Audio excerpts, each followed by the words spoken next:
Hey everybody, it's Jason from the Texas Gun Vault 2, and I'm out here once again for another Garage Gun Talk where I just like to sit around, I guess, the phone and talk to you guys about guns and just what's going on and what's on my mind. I went to the range today and I shot the Diamondback DB-15, and this was an interesting gun. I want to talk about that. I want to talk about something I'm proud of myself for because I went to a local shop and they had two guns that I guess I kind of want, and I didn't go home with either of them. I was strong-willed and I did not pull the trigger metaphorically on a purchase. So I'm proud of myself for resisting the urge. Maybe that was the wrong decision. I don't know. Maybe you guys can talk me into it.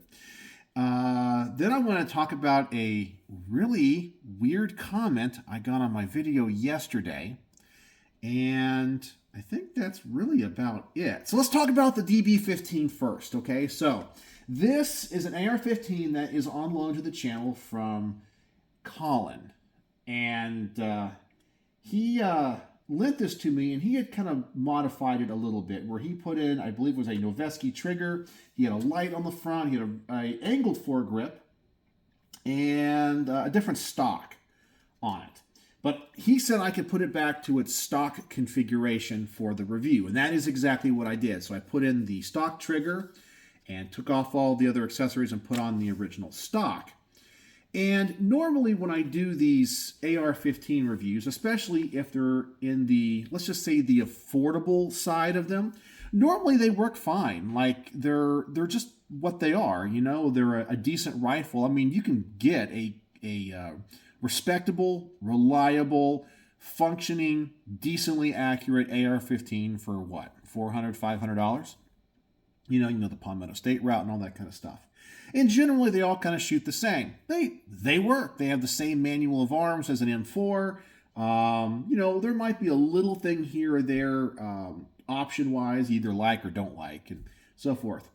But this one, however, was a huge disappointment. And I am so sorry, Colin. I hope I don't make you upset with that. But this has to be the most overgassed AR-15 I have ever shot. Now, this does not have an adjustable gas block, so it is just what it is. And when I put the first magazine down range through this thing, I almost cried because there was so much gas coming through the gas ports in the bolt carrier. It was crazy. It was so much. I mean, I was able to finish the range report, but when I do like the quick magazine change and the mag dump and all that, I mean, my eyes were just tearing up because it really agitated my eyes a lot. This gun is extremely overgassed, and it has a heavier recoil because of it. So I don't know if there's anything you can really do without changing the gas block out. Maybe you can go to one of those adjustable bolt carriers, but this thing is crazy overgassed. Not just like by a little, by a lot. So I'm going to assume that the gas port in the barrel is just bored out way too much. Just way too much. I mean, the gun functioned. I didn't have any malfunctions or anything. No failures to feed, failures to fire, nothing like that. Failures to extract. It ran, but man, is this thing overgassed. I also thought this trigger was either too light or I was scared the gun was going to go full auto. Now, this is the stock trigger that I put back in it, and I know when it comes to the affordable AR-15, sometimes they don't use the best parts.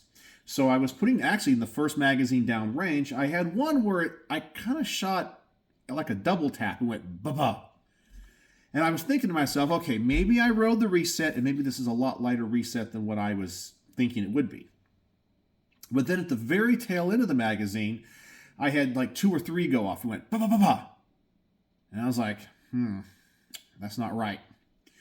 So I looked down at the receiver, and the trigger pin had walked out of it. Well, not walked out, it was out a little bit. Now, that's usually held in by the hammer spring. Now, I know how to install an AR-15 trigger. I've done it a lot, right? I've built a lot of rifles, okay? So I'm going to say, okay, maybe it was me. Maybe it was me. I mean, this thing was in there good. And even though I've already pushed it through, I've double checked that the hammer spring arms are on it, I can still push that out. For some reason, that pin is not being held by that spring very well. And so it walked halfway out, and I guess the trigger was on a little bit of a slant, and the disconnector was not engaging on the hammer. So the gun kind of went, for a second, full auto. And I guess really the hammer followed the bolt home is what happened. So I tapped that back in. I double checked it. I didn't have a problem with it later in the range report. But that happened as well, which I know you're probably not going to have with the Noveske, and they even have a more upgraded pin. But even now, I can push the pin out a little bit with my fingers. So there's something either wrong with the pin or the trigger.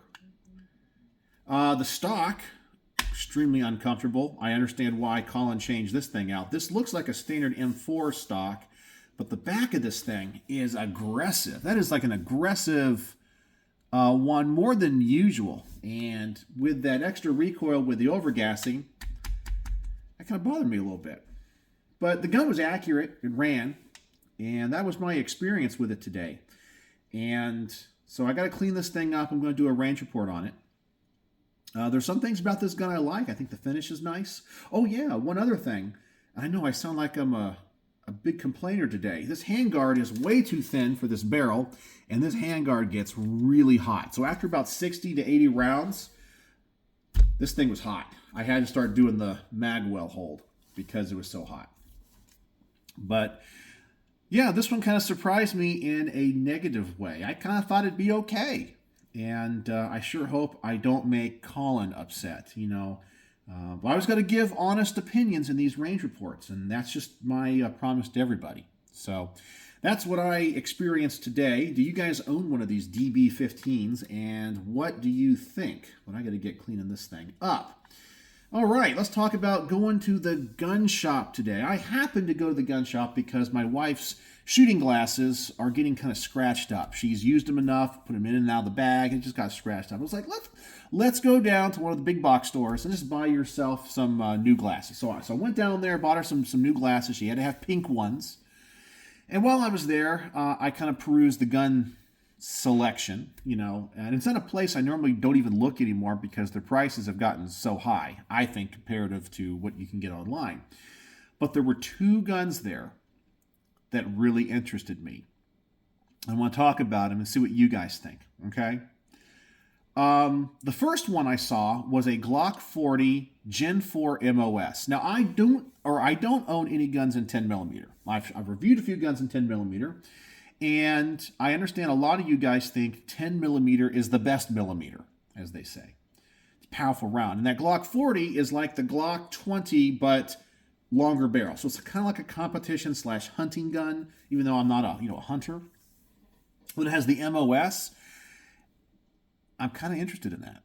I know. I don't have a 10mm pistol, and I kind of feel like maybe I need to get one. So that one was there. I knew they were like, and of course I have to kind of future-proof this video. We're at the tail end of 2023 right now. Because, of course, prices can change in the future. If you see this video like 2 or 3 years from now, you're going to go, that's not the prices. I know. It's the end of 2023.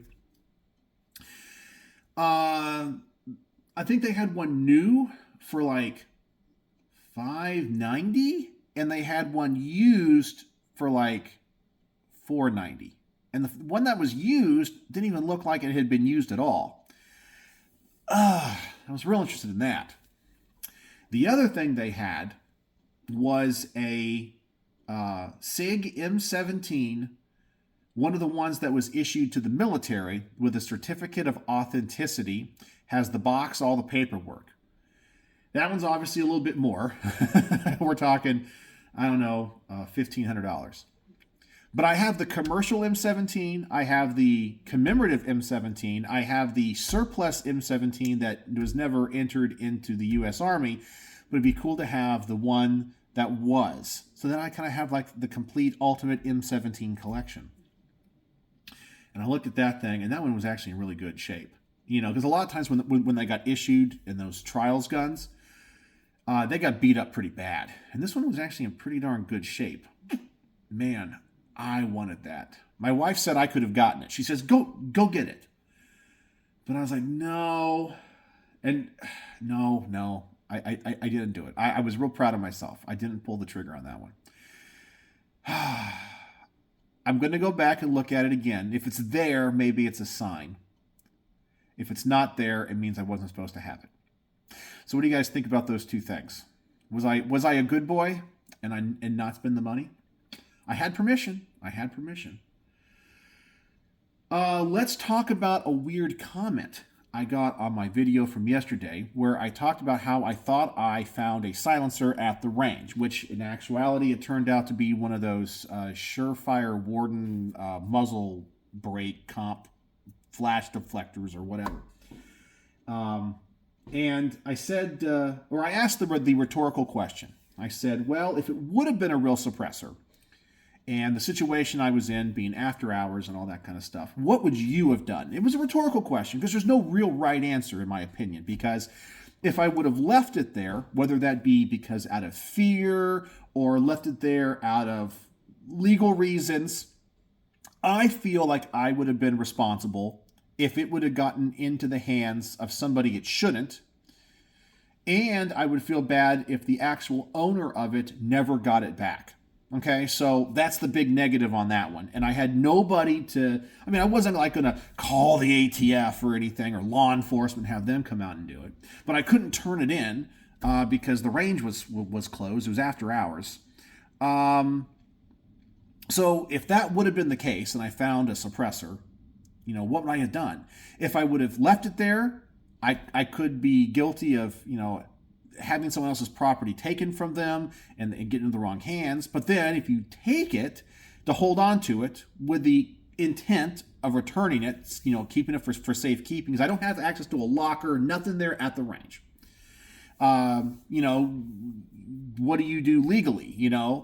Is it just being a nice guy? Because, think about it. People violate the NFA all the time. There are people out there that don't even know what the NFA is, and they slap on a pistol upper on an AR-15 lower in their own build, and they go to the range, and they have no idea. People violate the NFA all the time. So, if you hold on to it, and then I would, post in the groups or return it the next day or whatever, and make sure the right owner is found, legally that could put you in some jeopardy. So you have this no-win situation. Both have a positive, both have a negative. And so I asked that rhetorical question. What would you do? Okay, and I got some great responses. Some people said they would have left it. Some people said they would have taken it for safekeeping. As I said, it's a no-win situation in that each one poses some level of problem, and issue. I thought it was a great question, but I got a comment on that video of somebody, and they weren't necessarily mean to me. I don't really know who it is because sometimes when I read the comments, especially on my phone, it gives me like an @ I guess there's like your screen name and then there's like your handle. And those are two different things. And depending on which device I look at YouTube it shows me different stuff. And in this case, it was like an anonymous one. It was like user 56293-4. It was a number. It wasn't a name. So I don't know if the person, if it's a regular commenter, I don't know. It just said user, okay? So for me, it's like an anonymous person. And their response really surprised me because I think in their first, and reading their first comment, they accused me of being a thief. They said that whether it was a silencer or if it was that, it wasn't yours, you shouldn't have taken it. It's, and I was like, well, this kind of falls into this area of, I responded. I didn't ban him or anything because it wasn't like a mean derogatory comment. And I said, well, this kind of falls into that area that's kind of gray in the middle. And I was thinking, what would I want? If I had left a suppressor or a valuable item at the range, and one of my friends who goes there finds it, what would I want them to do? And I thought to myself, I would really prefer them to take it and then find me, contact me later or whatever, post about it. because then I know it's in good hands, and I'm going to get it back, and that person's going to treat it with respect and so forth. And it's not going to fall into, the ether of the universe, and I'll never know what happened to it, or if it ever fell into the wrong hands or whatever. Then I said, this kind of falls into the gray area. And then they responded again to me and said, well, they had one sentence in there that really bothered me. They go, well, I don't know how your dad taught you, which kind of implies that he still thinks I'm a thief. I'm assuming it's a he. And that my dad didn't teach me right or wrong. That kind of bothered me a little bit. But then they went on to say, if you take something that's not yours, regardless of the situation, you are a thief. Meaning, like, even if you're walking down the road and you find a quarter on the ground, this is the example he gave, a coin or a quarter on the ground, and you take that quarter because it was not yours to begin with, and you didn't earn it or whatever, you are a thief, and that you have the obligation to leave it there until the owner finds it. And I kind of thought that was a really weird analogy to make, because I don't see the world in those black and white terms. For example, and I thought about some examples to talk about here. And so I'll first go off the whole finding a quarter on the sidewalk thing. If you're walking down the street and you find a discarded McDonald's cup, somebody had breakfast and had a coffee or a Coke or whatever, and they threw the cup outside the window of their car. And it's just, you're walking down the sidewalk and there's the cup. Now, normally I would pick up the cup and throw it away because I don't want to see trash in my town, right? I also kind of want to take care of the environment a little bit, right? I don't want my town to look trashy. So if I can just pick up the cup and throw it in the trash can, well, that's what I'm going to do. But using that line of thinking, because that cup is not mine, I didn't purchase that cup, and the owner of that cup, in theory, could have lost that cup, I should just leave it there until the owner finds it. I find that to be the same thing. Well, there comes a point that when either through negligence or accident, you lose property rights on things that you possess. It's just the way it goes, in my opinion, and that's the way it is. I'm not, and I'm saying within reason. If you find someone's car keys or wallet, obviously there's a way to track down who that person's wallet, and you have an obligation to get that wallet back to them, right? But when it comes to a quarter, I don't know. And so just by the sheer act of taking that is theft. I don't see that. The other analogy I was thinking about, because obviously whoever this person was that commented is a person that is of a personality type that I'm very aware of. You guys know I occasionally talk about the Myers-Briggs personality type indicator. There's one type of person that just drives me bonkers and up the wall. And I forgot the exact letters associated with it, but essentially they are the rule followers, okay? Like one of the personality traits of this personality type is they follow the rules. It does not matter what the rules say. For them, rules have a purpose, and they are etched in stone, and any deviation from those rules is an ethical and moral faux pas that should never be crossed. In fact, I know some people in my professional life that are like this, because I'm on the board of a nonprofit organization in music, and I'm the treasurer of this organization, and the president of this organization is a nice lady, and she's one of these rule followers. And sometimes just for us to get stuff done that is like irrelevant, like for example, if we're creating a poster for an event, okay? It's just a little advertisement. In theory, the bylaws say this stuff needs to be voted on by the entire members of this organization, right? However, we're under a time crunch and we only have like a day to get this poster out, okay? So whether or not we decide the general color should be green or orange really doesn't matter in the overall function of the organization. So I will go, listen, we have literally one day, and every minute we waste debating this is one less minute we have to create this poster. Why don't we just decide amongst ourselves, not have to put it to a complete vote, mail out information to everybody, give them time to respond? They're not going to care. They're going to look at this and go, I don't care. I don't care if it's green or orange, right? Let's just make that decision now. Now, on the big stuff, absolutely. How we're going to spend money, what. But when it comes to the way that she runs the organization, no. We have to follow the rules. We have to follow the rules. Why? We're going to miss the deadline. We missed the deadline. Because they're rule followers.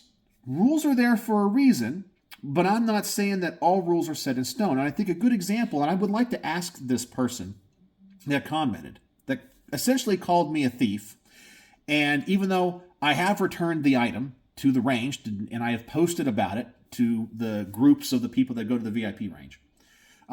So hopefully it finds, no one's contacted me through the Facebook groups and the message board.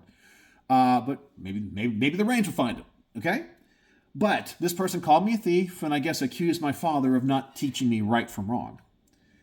And obviously they follow the rules. I came up with a hypothetical situation. You have a child, and this child has injured themselves in a very severe way. And let's just say they have cut themselves, okay? And they're bleeding profusely, okay? And obviously need immediate medical attention. Like, you cannot stop this bleeding. We need to get them to the emergency room. So you put them in your car and you start driving to the emergency room. And on the way to the emergency room, let's just say the road is 55 miles an hour. But because you have an emergency, your child is in mortal danger, you ignore the 55 miles an hour rule.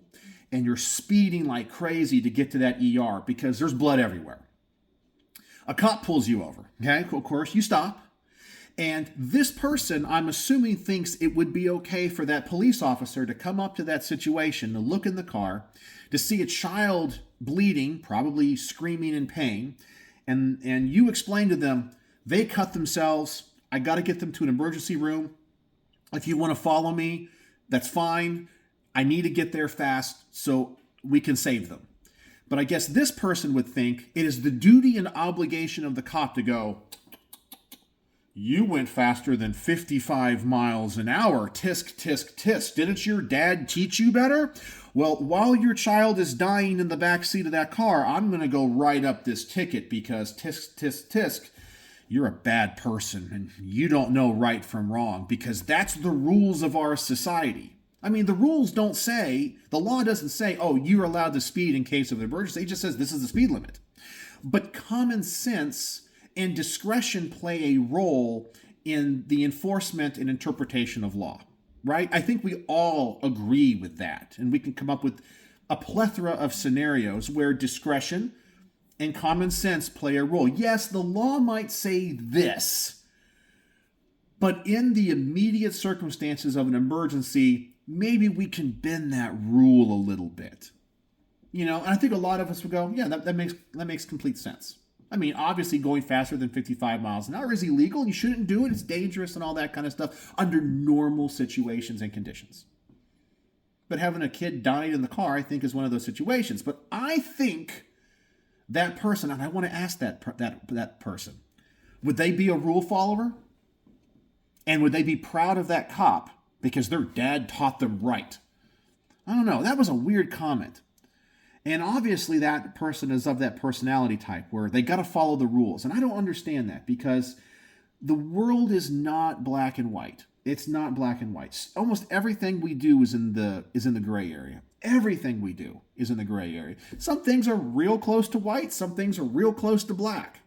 You know? And I think there are things that we can agree. The big crimes that are white and black. You know? Like, I would say arson, right? We all agree, right, that arson with the intent of killing or destroying property is bad, okay? That is a black and white issue, right? I really can't think of any situation Where arson, which is the intent to damage, maybe if you're in a forest fire situation and you have to do like a burn line, maybe, but still, it's pretty black and white, right? We have to agree with that. Abusing children is a black and white issue, right? Under no circumstances should you do that, right? But then there's other things, like what I mentioned yesterday. You find a friend's, potentially, NFA item left at the range, and you don't want them to lose it. You don't want it to get in the hands of somebody that shouldn't have it. You don't want people panicking, that may own it, and you know that your intent is to return it to them. So you're in this moral gray area. It's not always black and white. But anyway, I want to know what you guys think about that. I left the comment up and my response over on the other video, which was yesterday's video. So if you guys are interested, go watch. Oh, sorry, don't go watch that video again. Just go to the comment section of that video. Find that comment and see what you think. And did I interpret that comment wrong? Because sometimes it's hard to tell the intent and the tone through text and messages like that. So you let me know. Anyway, that's all I wanted to talk about tonight. Sorry, Colin. This DB-15 is no good, in my opinion. It needs to be fixed. It needs either a new gas block, an adjustable one, something to fix that overgassing. Yeah, it's what I think, and I think your upgrades on the stock and the trigger, which by the way I will put back on, were great. I totally know why you did that, but handguard's too thin, gun is way overgassed. So anyway. That is the Garage Gun Talk for tonight. Sometimes we talk about guns. Sometimes we talk about moral and ethical conundrums. So that's what we did tonight. So yesterday's video, I forgot to mention the word of the day. So what's the word of the day? What's the word of the day? Let's see here. We talked about this. We talked about the comment. We talked about being good and not buying a gun. Let's say the word of the day is good. Good, because I was a good boy. I was a good boy and didn't buy anything. I'm real proud of myself. Really, I'm not, because inside I'm tortured. I'm tortured. I want to go back and get one of those two guns. But anyway, I was good. I was a good boy. So the word of the day is good. If you made it to the end, use the word good in your comment, and I know you are a true vault dweller. So anyway, let me know what you think on any of these topics, and I always enjoy coming to you with these videos every night. So, as always, thanks for watching.